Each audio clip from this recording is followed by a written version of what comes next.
vamos meditar no livro de Lucas, capítulo 14,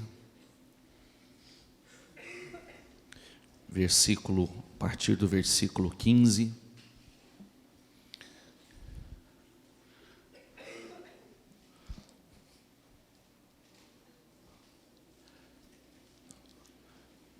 Pessoal, domingo, eu esqueci de falar no domingo que nós teríamos uma única reunião hoje.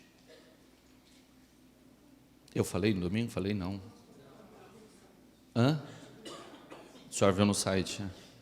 Então, quem não viu... Hã? Falou. Então, quem não viu, quem não acompanhou... Às vezes a gente fica com tanta coisa na cabeça, tantos detalhes que... E como eu viajei a semana passada e já cheguei no sábado, aquela correria toda, e me passou completamente. E eu só lembrei depois que terminei a reunião, que eu lembrei de que eu não avisei que nessa quarta de feriado seria uma única reunião. Eu acredito... claro, eu vou fazer uma observação, tá? Muita gente realmente não saberia, porque nós comunicamos na igreja, mas outros sabem. Outros sabem, até o programa de rádio, TV, né? O site, o Facebook, está tudo aí falando.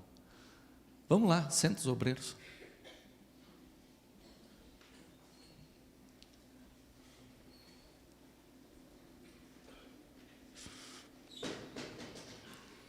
Essa é uma palavra sempre muito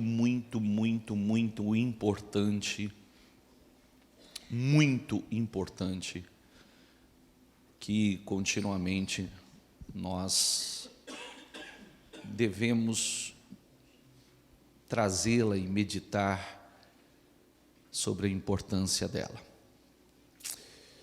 Ao ouvir isso, um dos que estavam à mesa com Jesus disse-lhe: feliz será aquele que comer no banquete do reino de Deus.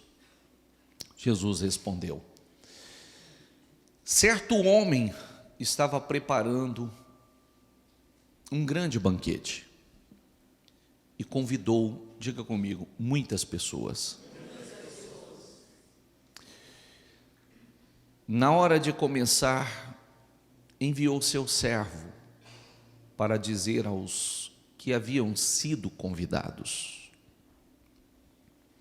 venham, pois tudo já está pronto.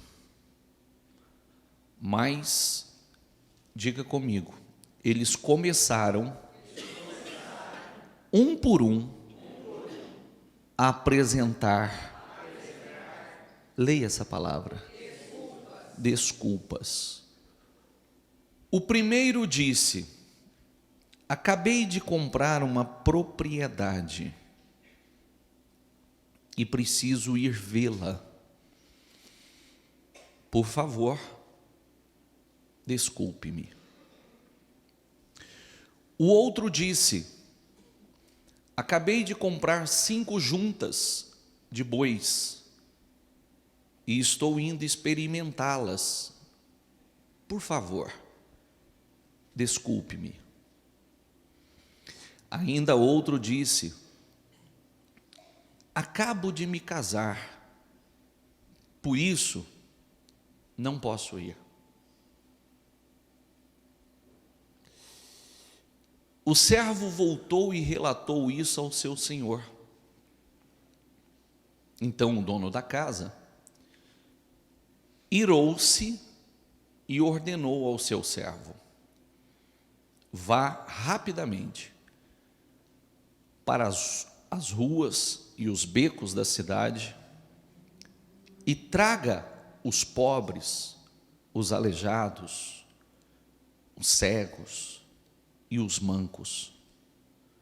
Disse o servo: o que o Senhor ordenou foi feito, e ainda há lugar. Então o Senhor disse ao servo: vá pelos caminhos e valados, e obrigue-os a entrar, para que a minha casa fique cheia. Eu lhes digo, repita comigo, nenhum daqueles que foram convidados provará do meu banquete. Lembrando, fazendo uma observação importante, essa é uma das mensagens mais importantes para que nós possamos fazer uma reflexão.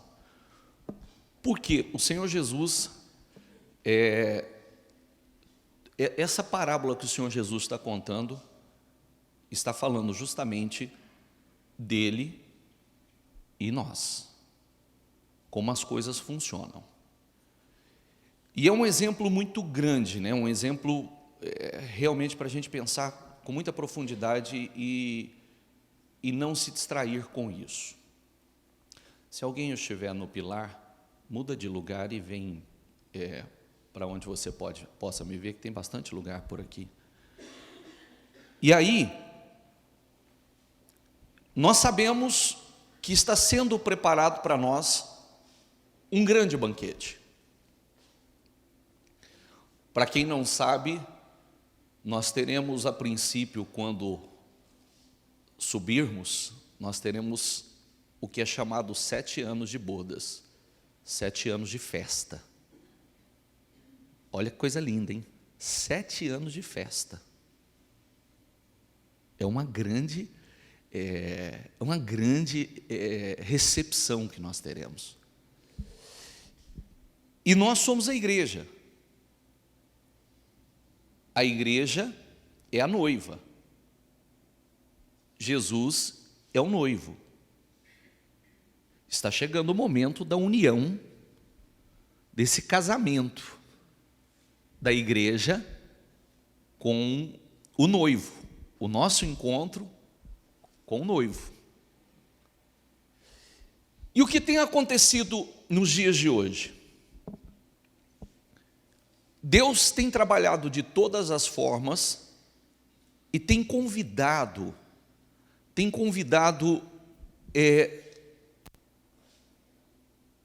todas as pessoas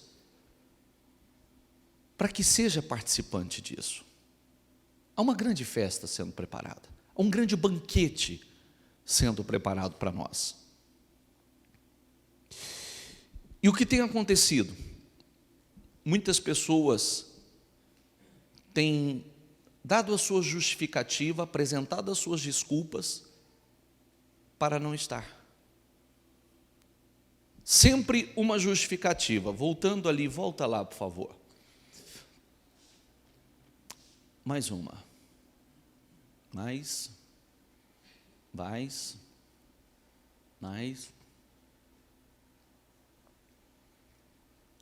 uma. Mas eles começaram um por um a apresentar desculpas. O primeiro diz: acabei de comprar uma propriedade e preciso ir vê-la. No nosso caso, que a Bíblia deixa muito claro que tudo quanto há nos céus e na terra pertence a quem? E tudo vem das mãos de quem? Então ele deve ser a prioridade e não a propriedade. Não é verdade? Ele deve ser a prioridade e não a propriedade. Então, de onde veio isso? Isso é mais importante? É mais importante do que estar com meu Senhor? Isso é mais importante do que um momento tão especial com meu Senhor? Não, não pode ser. Porque isso passa. Isso vai. Isso não permanece. Mas o meu relacionamento com meu Senhor, sim. E mais uma coisa, se tudo vem dele, quando você encontra alguém fiel, cada vez você confia mais, você deposita mais confiança nessa pessoa que é fiel, que é leal, que prioriza a coisa certa. Infelizmente, muitas pessoas hoje têm agido dessa maneira. Eu não posso estar com o Senhor, eu não posso estar na presença do Senhor, porque isso aqui eu já vou responder por o que acontece quando as pessoas chegam à igreja. O que acontece? Geralmente as pessoas, quando elas são convidadas para estar na igreja, para estar na presença do Senhor, para entrar no reino, elas sempre dizem o seguinte: eu não posso, eu não tenho tempo, eu trabalho demais, eu tenho coisas demais para fazer, eu tenho muita coisa para cuidar, eu tenho meu trabalho, eu tenho gente para coordenar, eu tenho muita coisa para administrar. Então ele nunca tem tempo para Deus. E quando ele não tem tempo para Deus, tudo aquilo que toma o lugar de Deus na vida da gente deixou de ser bênção. Não é bênção mais. E isso é uma regra. Vou dizer isso para você, pode levar isso como uma regra. Não como uma maldição, mas como uma regra. Tudo aquilo que toma o lugar de Deus a gente perde. Sabia? Tudo aquilo que assume o lugar de Deus na vida da gente, infelizmente nós perdemos. Ele não permanece nas mãos da gente. Porque se aquilo vai impedir que eu entre no reino, então, pelo próprio amor do Senhor, de alguma forma, pode prestar atenção que a pessoa nunca tem tempo para Deus. Chega um momento que Deus puxa o freio de mão dele, ele tem todo o tempo do mundo para Deus. Ele não tem outra coisa para fazer senão para buscar a Deus. É assim ou não é? Ele não tem outro tempo, ele não tem, aliás, às vezes não tem tempo, às vezes ele não tem cabeça para outra coisa, senão para buscar Deus. A única coisa que ele quer é estar na presença de Deus. E nós não precisamos disso. Por isso que eu costumo dizer que você manter uma fé não é uma coisa fácil. Não é algo fácil, porque a fé ela requer cuidados muito especiais. Requer muita atenção, muita vigilância, muita meditação, aquilo que está acontecendo com você, aquilo que está acontecendo na sua mente, aquilo que está acontecendo no teu coração, aquilo que está querendo tomar conta dos seus pensamentos, aquilo que está querendo tomar conta dos seus sentimentos, e você começa a meditar sobre aquilo, e começa a combater, e peraí, eu não vivo um momento bom, e se eu não vivo um momento bom, eu preciso me fortalecer, eu preciso me alimentar, né? É igual quando o seu físico não está bem, você está doente, você sabe, poxa, eu estou com uma fraqueza, eu não estou me sentindo bem, eu preciso mudar a minha alimentação, eu preciso me alimentar mais, eu preciso dormir mais, então a gente sabe que precisa fazer algo, porque se eu continuar daquela forma, vai chegar um momento que vai dar uma pane. Então, acabei de comprar uma propriedade e preciso ir vê-la. Por favor, desculpe-me. Passa. Você já tinha passado, né? Ou não? Já. Outro disse: acabei de comprar 5 juntas de bois e estou indo experimentá-la. Por favor, desculpe-me. Ainda outro disse: acabo de me casar, por isso não posso ir. O servo voltou e relatou ao seu senhor, então o dono da casa irou-se e ordenou ao seu servo: sai rapidamente para as ruas e pelos becos da cidade, traga os pobres, os aleijados, os cegos, os mancos. E disse o servo que o que o senhor ordenou foi feito, ainda há lugar. Então o senhor disse ao servo: vá pelos caminhos valados e obrigue-os. Você vê que coisa linda. Você vê que muitas vezes o Senhor quase que Ele nos obriga. Por quê? Por amor. Por amor. Porque Deus, tem um versículo na Bíblia que diz que a vontade de Deus é que nenhuma só alma pereça. Você vê que às vezes Deus está lutando e quase Ele nos obriga para o nosso bem, para nos poupar de uma dor e de um sofrimento muito grande futuro. E mais, e obrigue-os a entrar para que a minha casa fique cheia. E eu lhes digo, diga comigo, nenhum daqueles Diga comigo, que foram convidados, provará do meu banquete. Esse é o ponto que mais mexe comigo. Esse é o ponto que mais mexe comigo.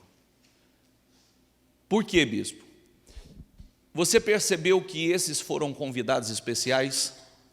O primeiro grupo foram convidados especiais?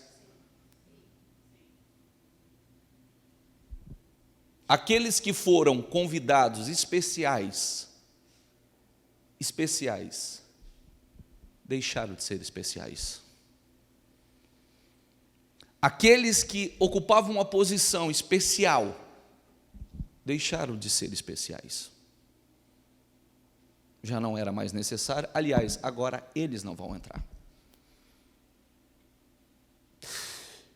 E nós temos que pensar sobre isso, refletir sobre isso. Porque hoje somos convidados especiais.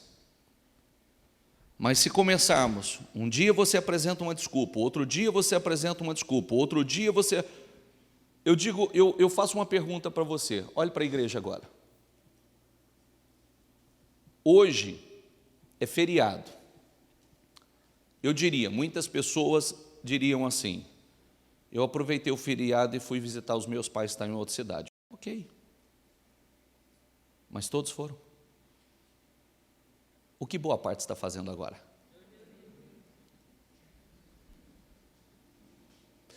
E será que estar aqui hoje ouvindo o que nós estamos ouvindo, será que não seria de extrema importância para todos? Será que Deus, através de uma mensagem como essa, não estaria despertando? Eu costumo dizer o seguinte, sabe quando eu sei que uma pessoa vai cair e quando o diabo investiu na vida dela? Quando o diabo consegue impedir que ela ouça a palavra. Eu sei que ela vai cair, porque ali já tem uma ação do diabo. Porque se ela não ouve a palavra, ela não consegue, ela não consegue refletir da maneira certa, não consegue tomar as decisões certas, ela não consegue repreender, combater aquilo que precisa ser combatido, a sua fé não é alimentada, ela está vulnerável, ela está fraca. Então é a grande armadilha do diabo. É quando eu sei que uma pessoa vai cair. O diabo impede ela de ouvir a palavra, porque ela não ouvindo a palavra, ela segue a sua própria direção. Ela segue na sugestão do diabo, porque o diabo muitas vezes ele fala assim, ó, vai por aqui, ó, é por aqui, ó, vai dar certo. É quando eu sei que ela vai cair. E isso é uma regra. Isso é uma regra. A Bíblia nos ensina a não seguir os nossos próprios caminhos. A Bíblia nos ensina a não sermos sábios aos nossos próprios olhos. E mais, cuidado porque quem deu a propriedade? Deus. Quem deu a junta de bois? Acabei de me casar, quem deu essa família? Poxa vida. Então, tudo isso deveria ser utilizado para melhor servirmos ao Senhor. Para que nós possamos adorar ao Senhor de todo o nosso coração, porque Ele nos deu tudo. Eu acabei de me casar, não, eu acabei de ter filhos, quem te deu esse filho? Quem te deu essa família? Quem te deu essa propriedade? Quem te deu esse trabalho? Quem te deu essa empresa? De onde veio isso? E tudo para que eu possa servi-lo e servi-lo cada vez melhor. Quando nós entendemos isso, aquilo que Deus nos deu é cada vez mais bênção na vida da gente. Você já prestou atenção que muitas vezes quem transforma a bênção numa maldição é a própria pessoa? Ele pega aquilo que veio para ser uma grande bênção na vida dele e ele transforma aquela bênção na grande maldição da vida dele. Ele faz isso, seguindo sua própria direção, seus próprios caminhos. E nós precisamos estar atentos com uma coisa importante. Nós sempre falamos uma coisa, alguém já teve algum tipo de vício, álcool, droga, cigarro. Levanta a mão, por favor. Então, todos nós já tivemos algum tipo de vício. O pecado é um vício também. Você já prestou atenção que toda pessoa que é dominada por algo, quando ele entra achando que ele tem um domínio sobre aquilo. Da hora que eu quiser eu paro. E não para. Não para. Você já, porque o vício, ele domina a pessoa de tamanha forma. E o pecado é a mesma coisa. O pecado, ele entra, ele impregna, e a pessoa, ele não tem controle mais, ele só se pega pensando naquilo, ele só se pega sentindo aquilo, e ele é atraído cada vez mais para aquilo. Então, o que é inteligente de nossa parte? Nós precisamos estar atentos. Eu não posso pensar que eu tenho controle sobre algo. Eu tenho que vigiar. Você quer ver um negócio? Se nós somos... Como nós fazemos para proteger a nossa fé? Se você tem um ponto fraco, o que você faz? Esse é um ponto que é um ponto vulnerável. Então, como nós falamos no domingo, né? Quando a mulher de Potifar, a mulher do senhor de José, se encantou por ele e dizia todo dia: deite-se comigo, deite-se comigo, deite-se comigo. O que ele fez? Ele fugiu dela, e a partir daquele momento, ele não ficava perto dela. Ele fugia dela, e a partir daquele momento, ele não ficava perto dela. Porque ele sabia que se ele ficasse perto dela, poderia ter um problema. E não só um problema no sentido dele cair, como aconteceu, né? Uma aproximação que ela teve foi uma armadilha. Então, se eu percebo que alguma coisa, eu já tenho um sentimento, uma atração por aquilo, eu já tenho... O que é inteligente da minha parte? Que eu já me afaste. Eu já não vou me colocar naquela posição. Porque eu sei que ali existe uma armadilha. E eu sei que aquilo, eu já não vou nem me envolver, porque aquilo vai me dominar. Aquilo vai ter domínio, vai ter aquilo. Não adianta eu pensar assim: não, eu entro e eu tenho o controle. Não, não tem. Não tem. E lembre-se que cada um tem o seu vício, né? Cada um tem a sua fraqueza. Cada um tem o seu ponto fraco. E aí, nós precisamos estar atentos a tudo, porque você atingir um nível de fé é uma coisa. Você manter esse nível de fé e evoluir é outra história. Olha o que eu vou falar para você agora. Olha o que eu vou falar. Você estar hoje firme aqui é uma coisa. Quantos de nós será que vamos estar aqui?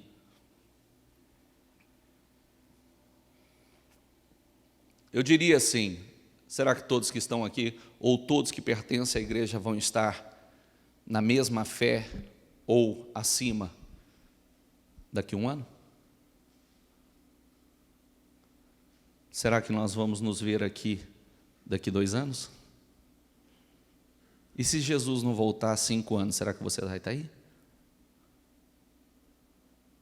E se Jesus não voltar daqui 10 anos, será que você vai estar aí? Está entendendo o que eu estou tentando te dizer ou não? Porque uma coisa você diz: não, eu creio, eu tenho uma fé, eu aceitei Jesus, mas será que você vai manter isso? Porque muitos não mantêm. E justamente por isso, por essa razão, pelo que nós estamos falando agora, sempre alguém é vencido por algo. Se é vencido o envolvimento com as suas propriedades, outros são vencidos com o envolvimento com as juntas de bois, com agora eu me casei, e ele não se dá conta que ele vai esfriando. Ele vai esfriando, ele vai esfriando, ele vai esfriando. Ele não se deu conta que ele não alimenta a sua fé, né? É o melhor exemplo disso que eu dou é o seu carro, né? Seu carro, quando entra na reserva, é prudente da tua parte que você corra e abasteça. É prudente que você ande de tanque cheio. Não é verdade? É prudente que você ande de tanque cheio, porque você nunca sabe quando você vai precisar, e com uma urgência, com rapidez, que aquele tanque esteja cheio para que você saia e você chegue. Porque pode acontecer de, numa urgência, você está de tanque vazio ou na reserva, e quando você mais precisa chegar, você fica na mão. Não tem combustível. Não tem combustível. E nós, cada momento, cada dia que nós estamos na igreja, nós estamos nos reabastecendo. Nós estamos, né? Entra aqui na bomba e fala, completa aí. Senhor, completa aí. Senhor, estou entrando aí, completa aí. Né? Sem reservas, completa. Não é coloca 10ão, não. Coloca 10ão, coloca 15ão, vai ficar ruim, né? Completa, Senhor. Estou aqui para ser reabastecido, quero que o Senhor completa. Encha meu tanque espiritual, porque você vai longe, e cada vez mais longe. Amém? Então, medite nisso, e seja sempre, faça parte sempre dos convidados especiais. Os convidados ficou pior, porque o Senhor chamou os mancos, os cegos, os aleijados, e convidou aqueles que realmente precisavam, porque aqueles que estavam abençoados já não priorizavam mais. Aqueles que estavam abençoados já não achavam tão importante estar ali naquele banquete, entendeu? Porque cada dia nós recebemos um banquete. Eles já não achavam mais tão importantes. Então vai e busque os necessitados, busque os mancos, busque os coxos, busque os aleijados, busque os cegos, busque, traga, porque esses seriam abençoados. E eu, para ser abençoado, eu sempre penso sobre isso, né? Não precisa ser um manco, não precisa ser um coxo, não precisa ser um cego, não precisa estar nessa condição para que eu esteja na presença do Senhor. E lembre-se sempre, os que foram convidados de honra, deixaram de ser. Depois o Senhor disse assim, aqueles, eu lhes digo, nenhum daqueles que foram convidados provará do meu banquete. Não ficou com desculpa? Não ignoraram? Não desprezaram o meu banquete? Então, agora não vão provar mais. Dê oportunidade a quem realmente precisa. Amém? Fique em pé, coloque a mão no seu coração. Feche os seus olhos. E eu gostaria que, primeiramente, você agradecesse ao Senhor por ser um convidado de honra. Você é um convidado de honra. O Senhor tem convidado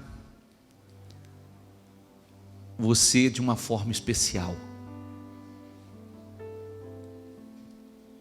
Daqui para frente, sempre reflita sobre isso. Nada é mais importante do que o banquete que o Senhor tem para mim.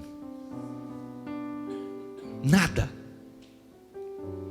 é mais importante do que o banquete que o Senhor tem preparado para mim.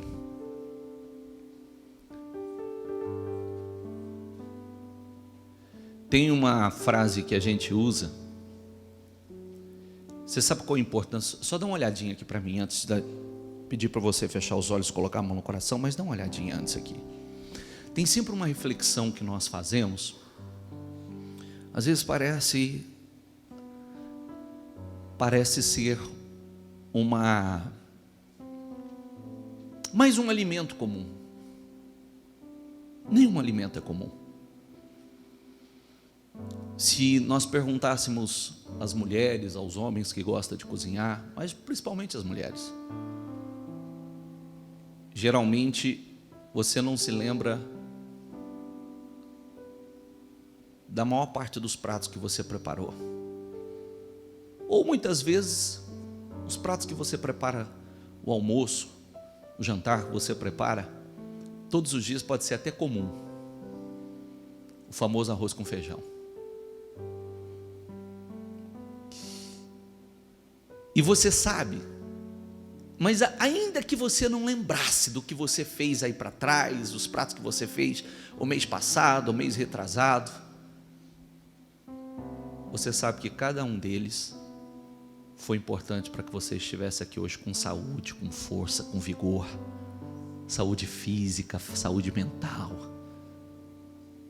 alimentado, gordinho. Não, Deus, fala isso não. Bonito, rosado, né? Como os antigos falavam, bonito, rosado, cheio de saúde, fortinho, né? Foi importante para que você estivesse aí. A palavra do Senhor é assim, a gente não lembra da maior parte dos sermões que ouvimos aí para trás, mas sabemos que cada prato, cada banquete, cada refeição foi importante para que nós estivéssemos aqui hoje, com saúde, com força, com vigor, gordinhos, fortes espiritualmente falando. Então, olha o quanto é importante. A gente não lembra a maior parte, mas nós sabemos que cada um deles foi importante. Cada refeição que você fez aí no decorrer desse ano, do ano passado, foi importante para que você estivesse aqui com saúde.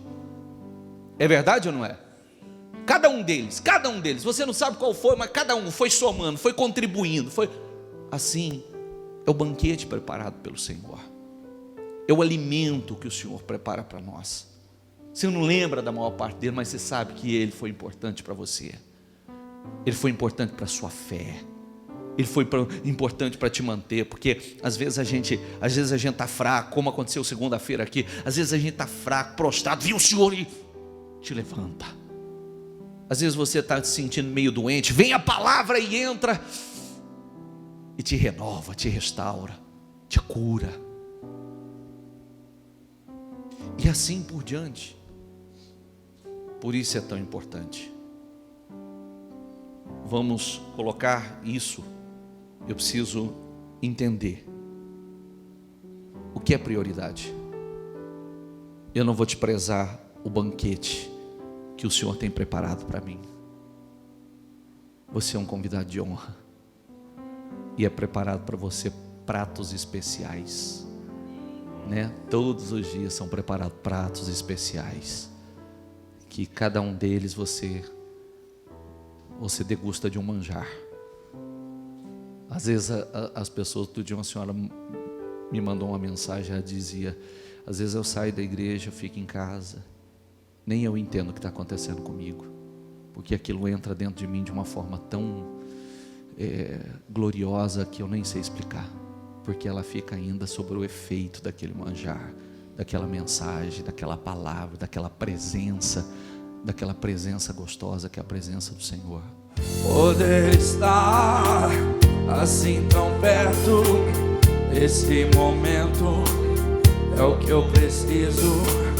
Meu coração é teu, Senhor, de ti não desisto.